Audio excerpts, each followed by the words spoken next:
افسوس اب ہم قرآن سے دور ہوئے تو اللہ تعالیٰ نے ہم پر ذلت کو مسلط کر دیا. قرآن کیا فیصلہ کرنے کے لیے رہ گیا؟ قرآن کیا بڑے پنچایت کے لیے رہ گیا؟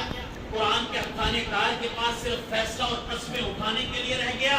قرآن تو پڑھنے کی کتاب تھا، قرآن تو عمل کرنے کی کتاب تھا. جب ہم نے قرآن کو چھوڑا، قرآن کے حکموں کو چھوڑا، قرآن کی تعلیمات کو چھوڑا، تو اللہ تعالیٰ نے کبھی ہم پر قحط کو، کبھی ہم پر سیلاب کو، کبھی ہم پر زلزلوں کو اور کبھی طاقتور لوگوں کو ہم پر مسلط کر دیا.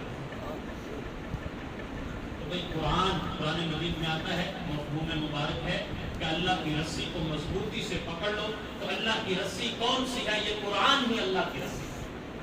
اس قرآن کو مضبوطی سے پکڑو، اس قرآن کو سینے سے لگاؤ، اس قرآن کے جو اندر حکم ہیں، احکامات ہیں، ان پر عمل کرو. قرآن کے اندر جو تعلیمات ہیں، جب ہم ان پر عمل کریں گے، ان کو صحیح طریقے کے ساتھ جو ہے اپنے عمل میں لے کر آئیں گے، تو پھر اللہ تعالیٰ ہماری زندگی کو آسان بنا دے. اپنے بچوں کو قرآن پڑھائیں، اپنے پوتوں پوتیوں کو، نواسوں کو قرآن پڑھائیں، گھر میں خواتین قرآن پڑھیں. حدیث مبارکہ فضائل اعمال میں شیخ الحدیث مولانا زکریا رحمۃ اللہ علیہ وہ لکھ رہے تھے کہ ہماری خواتین باوجود افطاری سحری بنانے کے، گھر کے کام کاج کرنے کے باوجود، ہماری خواتین روزانہ کی بنیاد پر 10 15 پارے تلاوت کر لیتے ہیں. ہم تو وقت اتنی تلاوت نہیں کرتے. پھر ہمارے گھروں میں برکتیں کیسے آئیں؟ ہمارے گھروں سے لڑائی جھگڑے کیسے ختم ہو؟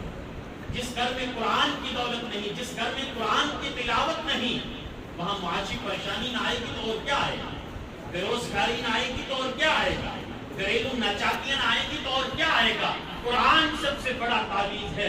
اگر اس کو صحیح طریقے سے اپنے گھر میں ریل میں رکھ لیا جائے، اس کو پڑھا جائے، اس پر عمل کیا جائے، تو نہ کسی عامل کی ضرورت پڑے گی اور نہ کسی تعویذ گنڈے والے کی ضرورت پڑے گی. قرآن خود ہی برحمت ہے اور رحمتوں کو لے کر آتا ہے.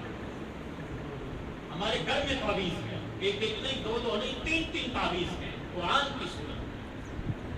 قرآن کو پڑھا جائے، نہ کہ صرف مہینوں بعد جو ہے اس کی مٹی جاڑ دی جائے، اس کو ایک اچھے سے غلاف میں، اچھی سی ریل میں بنا کر جو ہے اس کو سجا دیا جائے. قرآن کو سینوں میں سجائیں گے، قرآن کو دلوں میں سجائیں گے، قرآن کو اپنے ذہنوں میں، دماغوں میں سجائیں گے، تو پھر ہماری زندگیاں آسان ہیں.